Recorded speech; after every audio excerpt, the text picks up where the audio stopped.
Salam alaikum. Alaykoum salam. Bonjour à toutes et à tous.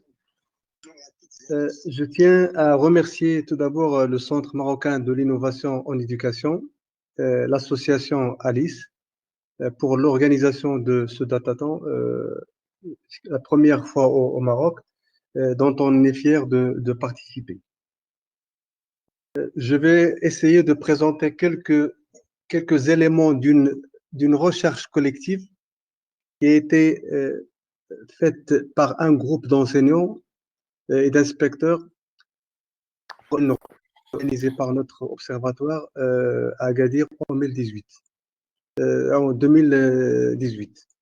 sur l'établissement d'un schéma directeur pour le développement des ressources numériques.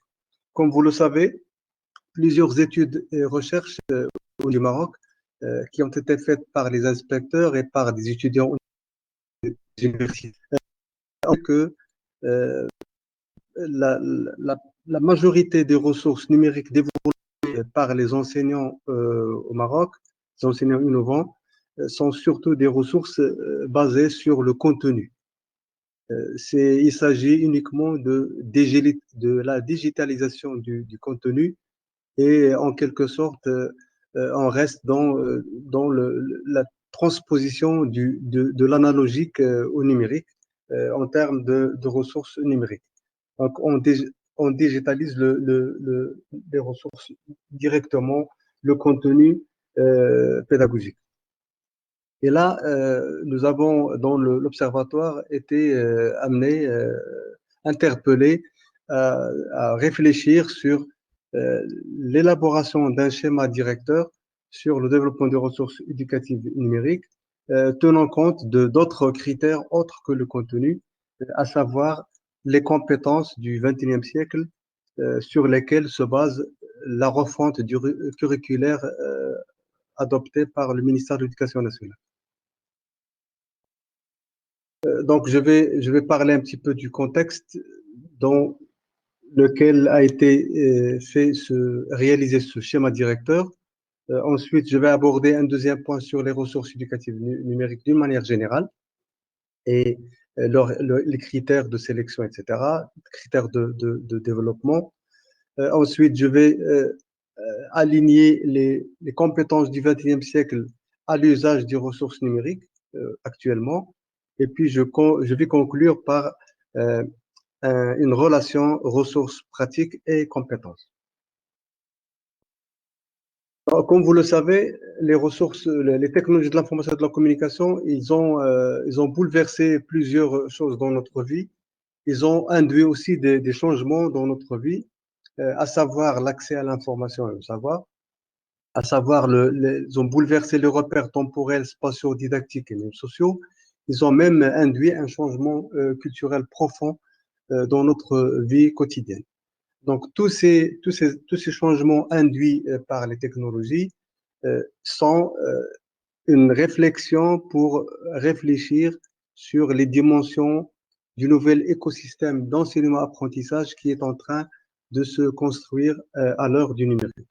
D'ailleurs, cette pandémie du Covid-19 nous interpelle tous sur ce nouvel écosystème d'éducation et de formation et ce nouvel écosystème d'enseignement-apprentissage dont on est brutalement impliqué en passant du mode présentiel au mode distanciel. Alors, ce nouvel écosystème d'éducation et de formation exige des conditions, exige des compétences, exige un changement à l'échelle de la formation et de l'éducation. Nous sommes tous appelés à renforcer nos compétences dans le domaine des technologies de l'information et de la communication en tant qu'élèves, enseignants, inspecteurs dans ce domaine pour pouvoir vivre dans ce nouvel écosystème d'éducation et de formation. Nous sommes aussi tous appelés à revoir nos organisations en termes de temps, en termes d'espace, en termes de contenu et en termes d'un nouveau matériel didactique qui est induit, en termes de changement culturel, en termes de méthode. Donc, nous sommes appelés à changer nos méthodes pédagogiques qui s'aligne avec, cette ère du numérique et aussi à revoir les curricula et à s'adapter à ces compétences du XXe siècle et à ces conditions exigées par le XXe siècle en termes de ressources, en termes de pratiques, en termes de méthodes, etc. Pourquoi ça? Parce que l'apprenant qui est devant nous aujourd'hui, c'est le citoyen de demain. C'est le citoyen qui va vivre dans une société de l'information et la société de l'économie du savoir.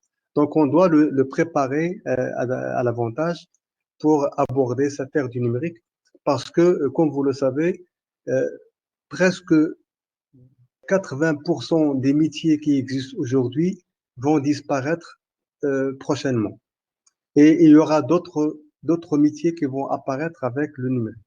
Donc, normalement, notre apprenant d'aujourd'hui, on doit le préparer à ces nouveaux métiers, métiers du numérique. Comme vous le savez, cette ère du numérique, elle est caractérisée par une diversité d'outils. Vous le savez tous, il y a plusieurs outils qui circulent maintenant, numériques.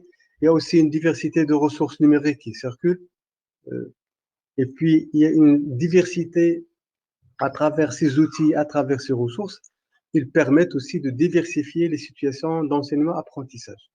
Donc, il y a une diversité dans cette situation d'apprentissage, ce qui a induit une diversité de modèles d'intégration. Il y a plusieurs modèles d'intégration qui sont apparus. Il y a plus de 16 modèles d'intégration des technologies qui parlent sur le comment intégrer le numérique dans les pratiques pédagogiques, pratiques d'enseignement et pratiques même hors classe, même dans un environnement numérique d'établissement scolaire.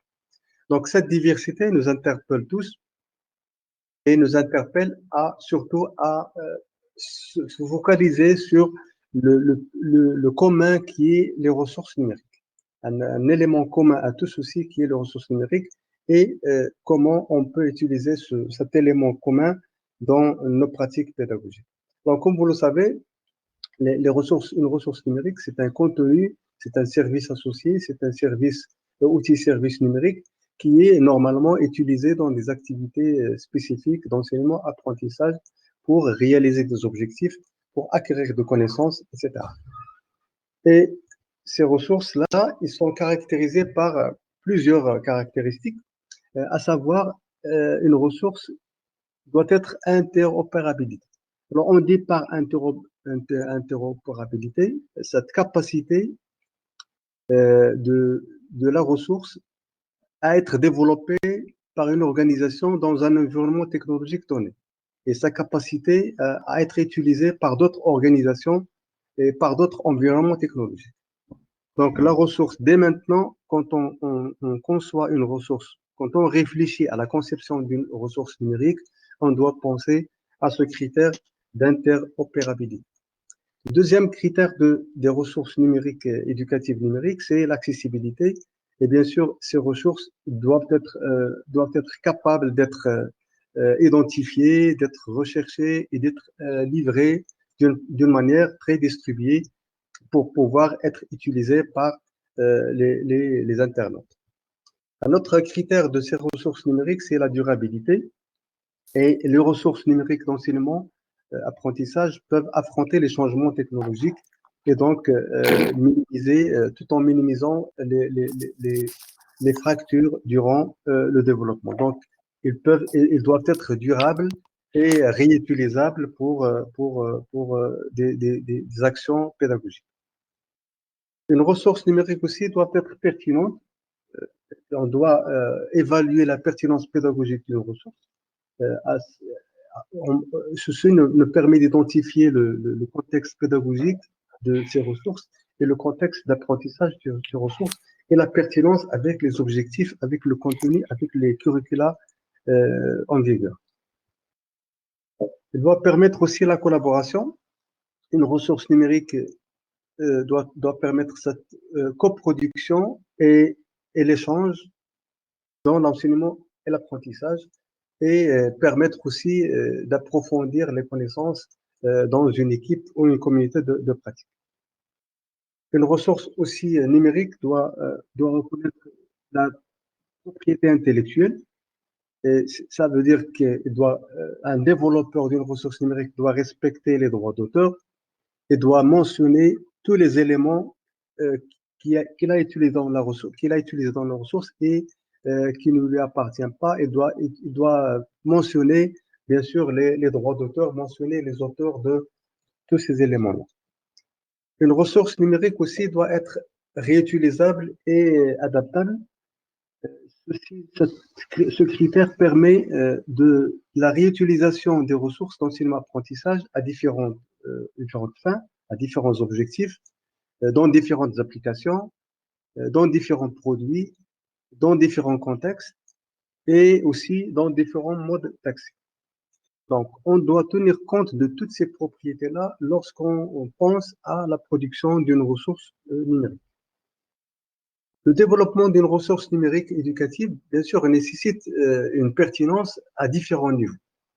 Commençons par le niveau 1, qui est le niveau pédagogique.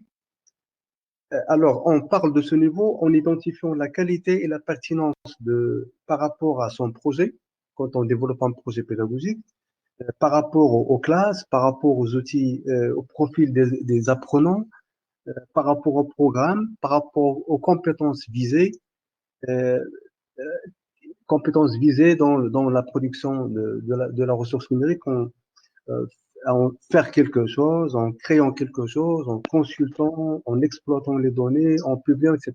Donc, on doit tenir compte de ce premier niveau qui est le niveau de pertinence d'une ressource numérique. Deuxième niveau est le niveau fonctionnel de la ressource numérique, en appréciant bien sûr l'ergonomie utilisée pour cette ressource, la rapidité de prise en main, l'accessibilité, l'adaptabilité, la présence de plusieurs fonctionnalités qui permettent l'accès au contenu de la ressource, etc. Et là, je profite de l'occasion pour rappeler euh, le, les ressources numériques destinées aux enfants en situation de handicap et aux enfants du préscolaire. Ce niveau fonctionnel doit être bien étudié et bien maîtrisé dans la ressource, vu le public ciblé.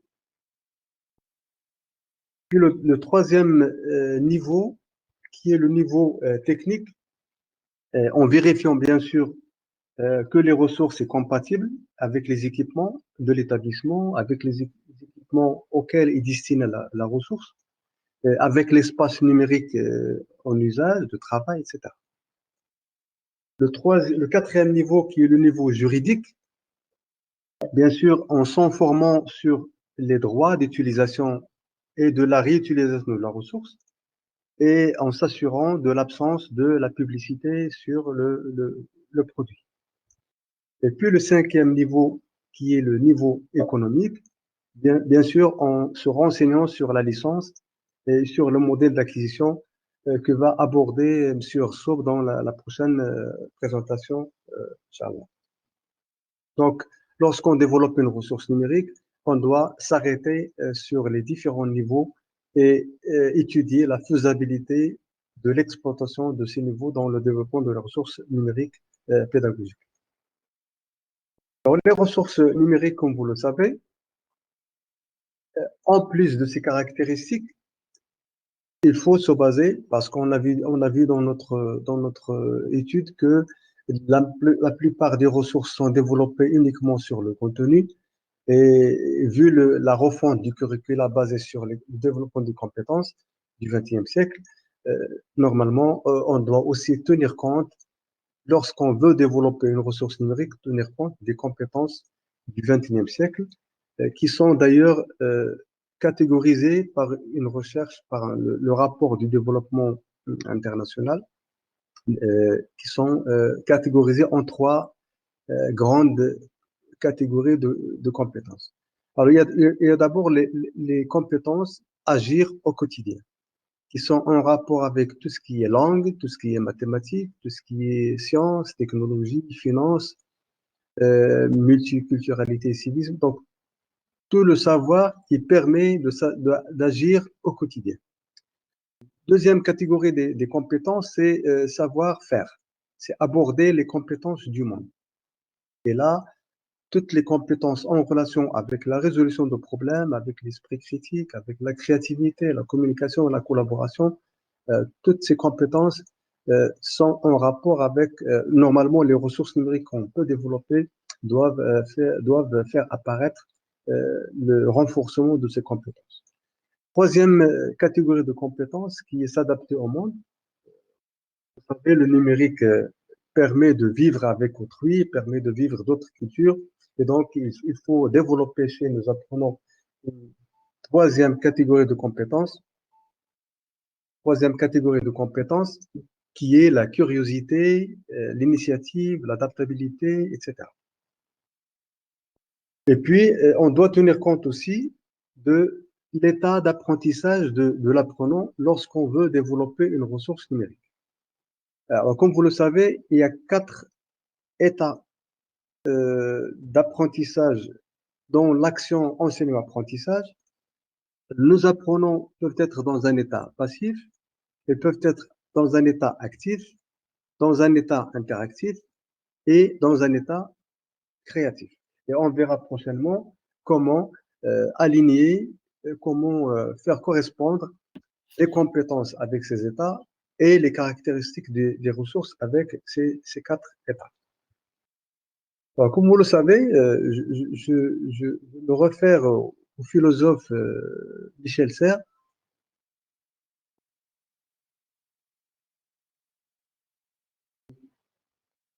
لو سمعتني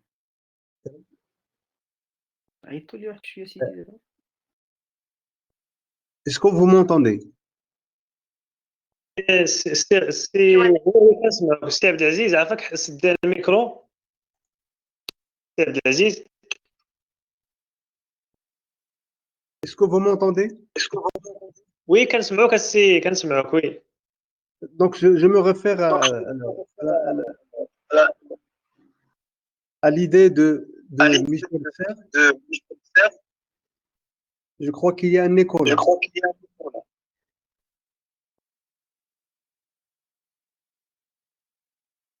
Alors, Michel Serres il a parlé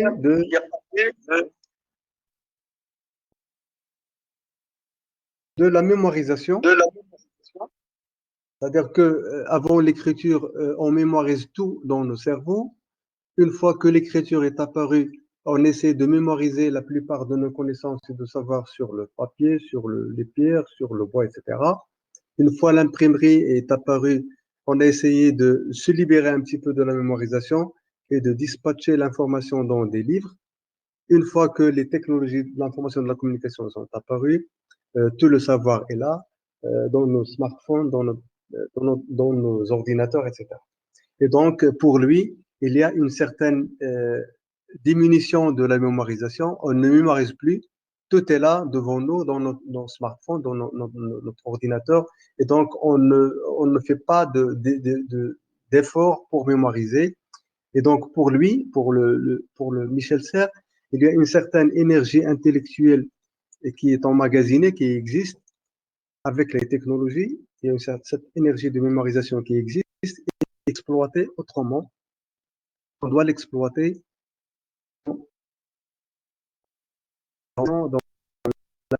donc pour lui, les technifications le condamnent à devenir un genre créatif. Donc c'est là où le monde peut profiter de cette citation de Michel, utiliser cette capacité intellectuelle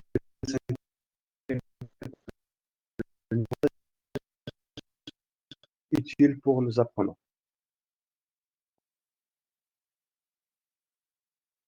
Les compétences abordées normalement, la plupart des différentiels de compétences, on parle de compétences de base, on parle de compétences essentielles, on parle de compétences clés, on parle de socle de. Mais dans les 6 dernières années, on parle de compétences du XXe siècle ou de soft skills. Donc plusieurs de compétences. Il y a plusieurs référentiels de compétences qui parlent de communication, de collaboration, de compétences liées au TIS, d'habileté sociale, culturelle et citoyenneté, de créativité, de pensée critique, de résolution de problèmes, la capacité de développer des produits, de de productivité. Il y a aussi un autre référentiel de compétences qui parle qui subsiste compétences en trois domaines, domaine cognitif, personnel et domaine intrapersonnel. Mais nous, on n'a pas l'occasion d'en parler sur la compétence sur la compétence communication, sur la compétence collaboration, sur la compétence créativité, pensée critique, de problèmes et responsabilité sociale. Alors, pas la peine d'entrer dans les détails de ces compétences pour les définir. On va passer directement à l'ensemble de ces compétences et le développement, le renforcement de ces compétences chez nos apprenants. Alors, presque tous les référentiels de compétences visent un citoyen penseur engagé, visent le développement d'esprit d'entreprise chez certains citoyens, et puis vise aussi la citoyenneté chez l'apprenant. Donc, trois visés par les différentes compétences, savoir la collaboration, la pensée critique, la créativité, l'innovation, la communication, etc. Ils visent en quelque sorte d'avoir un citoyen penseur engagé qui a un esprit critique d'entreprise et puis qui a une certaine citoyenneté dans sa vie quotidienne. Alors pour cela, les ressources numériques qu'on développe doivent se baser sur ces compétences-là.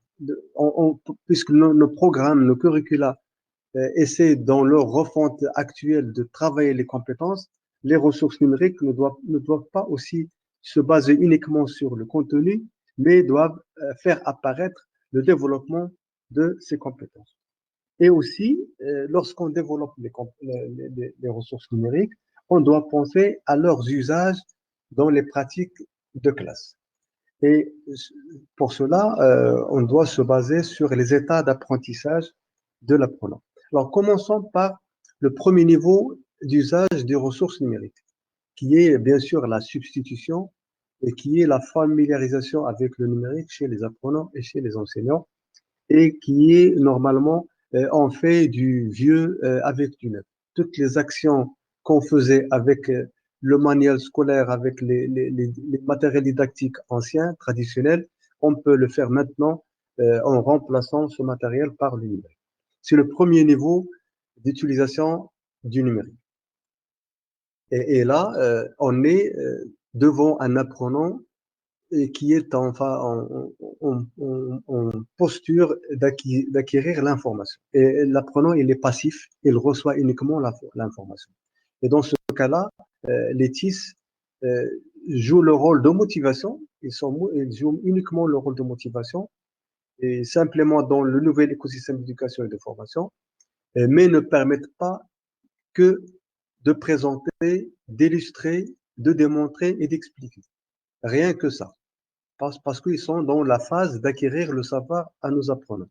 Et là, on peut utiliser comme ressources, on peut utiliser l'image, la vidéo, les sites web, etc. Ce sont juste des ressources qui nous permettent d'acquérir un savoir et dans lesquelles l'apprenant est uniquement passif. Il acquiert l'information. Cette image le montre bien avec ces points roses et bleus, différents savoirs que peut avoir l'apprenant dans ce premier niveau d'acquisition du savoir. Donc, les ressources numériques ici sont des images, des vidéos, etc. Donc, les vidéos qui circulent actuellement, ce sont des vidéos qui permettent uniquement d'acquérir le savoir, mais en utilisant bien sûr maintenant des logiciels comme H5P, on a pu ajouter quelques interactivités à ces vidéos pour permettre de passer à un deuxième niveau qui est le niveau actif dans lequel on essaie d'améliorer davantage les pratiques pédagogiques et on parle maintenant d'augmentation. Et là, l'élève, il est actif parce qu'il aura avec cette ressource la possibilité de sélectionner l'information physiquement, de manipuler physiquement les supports, de stocker l'information. Et là, on utilise des outils les plus efficaces pour faire des tâches courantes, à savoir la recherche, l'analyse, la synthèse et même l'évaluation. Et là, on peut utiliser dans ce niveau d'usage du numérique, on peut utiliser les ressources qui permettent d'acquérir ces compétences, d'approfondir les connaissances, à savoir les moteurs de recherche, à savoir des simulations, savoir des expériences virtuelles, des modélisations, des jeux, des exerciceurs. Toutes ces ressources numériques placent notre apprenant dans un état actif où il permet de sélectionner physiquement le support et de stocker l'information. C'est le deuxième niveau d'intégration du numérique dans lequel notre apprenant permet de faire au moins le lien entre les connaissances acquises. Il commence à faire des liens entre ces connaissances et des relations pour faire ressortir d'autres savoirs. Le troisième niveau sur lequel il faut se baser lorsqu'on conçoit, on pense, on réfléchit à concevoir une ressource numérique, c'est essayer de travailler dans la ressource numérique de telle sorte qu'il y aurait un changement des pratiques pédagogiques, c'est-à-dire aller vers un usage créatif en utilisant cette ressource numérique. Et là, on doit mettre l'apprenant dans un état interactif pour générer et collaborer et dans un état constructif et interactif dans lequel il peut générer de nouvelles connaissances et il peut partager et collaborer cette connaissance avec autrui. Donc, on est dans le stade de traitement et de l'émission de l'information. Et là, la place d'ETIS, c'est de créer certaines tâches qu'on ne peut pas créer sans l'ETIS, qu'on ne peut pas créer auparavant. Et là, on peut utiliser comme ressource numérique tout ce qui est en relation avec la création, à savoir les logiciels de création, à savoir le logiciel de traitement de l'image, du son, de la vidéo, logiciel de présentation comme ce qu'on utilise maintenant, le PowerPoint ou autre chose, logiciel de création de cartes conceptuelles comme Mind Mapping. On peut utiliser aussi les réseaux sociaux, les pages des réseaux sociaux pour partager, pour créer d'autres ressources. On peut utiliser les plateformes, on peut utiliser les blogs, on peut utiliser la réalité virtuelle, la réalité augmentée, la robotique, la programmation, la création 3D, la bande dessinée. Alors, toute ressource qui est en relation avec la création peut s'intégrer dans ce niveau d'utilisation. Et là, comme vous le voyez dans cette image, on est passé d'une première image où il y a un savoir diffus jusqu'au deuxième stade où l'apprenant commence à mettre des relations entre ce savoir jusqu'à cette image où il commence à créer un autre savoir vers des points, dans la première page, vers un petit chat, dans cette dernière image où il y a bien sûr la créativité et la création. Maintenant, si on veut savoir quelle activité correspond à chaque compétence dans une ressource numérique. Prenons l'exemple d'une ressource numérique qui développe, bien sûr, on peut trouver une ressource numérique qui développe toutes ces compétences.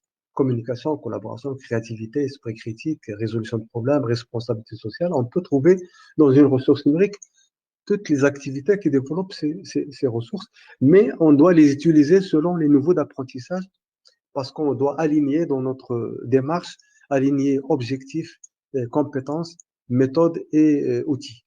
Alors, dans les activités d'une ressource qui développe la communication, normalement, une ressource doit se caractériser par des activités orales, écrites, doit se munir de sons, d'images, d'interactivité, etc. Une ressource qui développe la collaboration doit tenir dans son contenu des outils de partage et des travaux de groupe. La créativité aussi, il faut se baser sur des activités de production, sur des interactions, des interactions et l'interactivité aussi avec le contenu. Une ressource numérique qui développe dans laquelle on veut développer la pensée critique, on doit trouver des activités avec situation, on doit trouver des activités d'analyse, des activités de synthèse, des activités où l'apprenant doit prendre une décision, des activités où il y a un processus logique, un parcours logique, une interactivité avec des justifications du choix, une interaction avec le travail en groupe, le travail avec autrui, des activités où il y a le travail avec l'image, avec le son, etc. Dans les ressources numériques qui développent les problèmes, la capacité, la compétence de résolution de problèmes, c'est pareil. On doit trouver tout ceci, situation problème, l'analyse, la synthèse, un processus logique dans le raisonnement, etc. Les ressources numériques dans lesquelles on peut développer la responsabilité sociale, bien sûr, on doit y trouver des activités avec le traitement d'un thème social, l'environnement, droits de l'homme, citoyenneté, genre, etc. Avec bien sûr des activités de synthèse, d'analyse, des justifications de choix, prendre en compte des activités dans lesquelles on prend en compte la diversité sociale, les activités dans lesquelles on prend en compte, on respecte l'hétérogénéité des apprenants, etc. Comme ressources et compétences, relation ressources, pratiques et compétences, si on revient aux trois niveaux, premier niveau dans lequel l'apprenant est passif, on peut utiliser les images, les vidéos, les sites web, etc. On peut les utiliser comme dans les pratiques de découverte de notions, découverte de concepts, présentation d'une information, explication d'un phénomène, illustration d'un problème, etc. Et là, on peut développer des compétences de communication, on peut développer le domaine cognitif de l'apprenant, la littératie de l'information, et on peut développer même l'analyse quand on fait des discussions autour des éléments de cette ressource. Pour le deuxième niveau, qui est le niveau actif, où l'élève, l'apprenant est actif, dans lequel on utilise les moteurs de recherche, les simulations, les modélisations, les jeux interactifs, les exerciceurs. Là, on peut les utiliser dans les pratiques de découverte de lois naturelles, en physique, en chimie, en biologie, etc. On peut les utiliser dans les pratiques d'évaluation. On peut les utiliser dans les pratiques où il y a une interactivité et interaction. On peut les utiliser dans les auto-apprentissages. Et là, on peut développer aussi des compétences de communication, de collaboration, de prise de décision, de résolution de problèmes, etc. Pour le troisième niveau, où l'élève et l'apprenant peut être créatif et inventif et interactif, on peut utiliser des logiciels de création, comme j'ai dit tout à l'heure. On peut utiliser les réseaux sociaux, les jeux virtuels, les réalités augmentées, la robotique, etc. Et là, ces activités-là, ces ressources-là sont utilisées dans des pratiques d'analyse, de synthèse, de recherche, de production, d'évaluation et de présentation. Et là, on peut développer un très grand nombre de compétences en utilisant ces ressources, à savoir le domaine intrapersonnel, interpersonnel, le domaine cognitif, la communication, la collaboration, la résolution de problèmes, etc. Donc, toutes ces ressources-là peuvent s'affairer à la taxonomie de Bloom, au niveau de la taxonomie de Bloom, dans lequel on peut passer de l'état actif à l'état créatif dans nos cours et dans nos pratiques pédagogiques. Et normalement, un cours peut contenir tous ces états-là, en commençant par la connaissance et en finissant par une synthèse.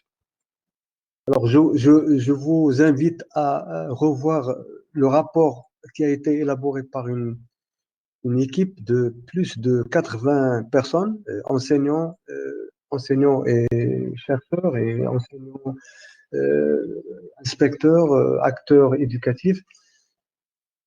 Le schéma directeur de développement des ressources numériques pédagogiques, sur ce lien-là, je vous invite à revoir ce rapport qui est plus exhaustif et qui donne des exemples de ressources numériques même pour les enfants en situation de handicap, et sur les sites d'handicap utilisés au Maroc dans le cadre curriculaire d'éducation inclusive. Et là, vous pouvez trouver des exemples de ressources qu'on peut utiliser pour s'inspirer afin de développer des ressources numériques pour les enfants et ne pas oublier aussi les enfants en situation de handicap et les enfants du préscolaire. Alors, merci beaucoup pour votre attention.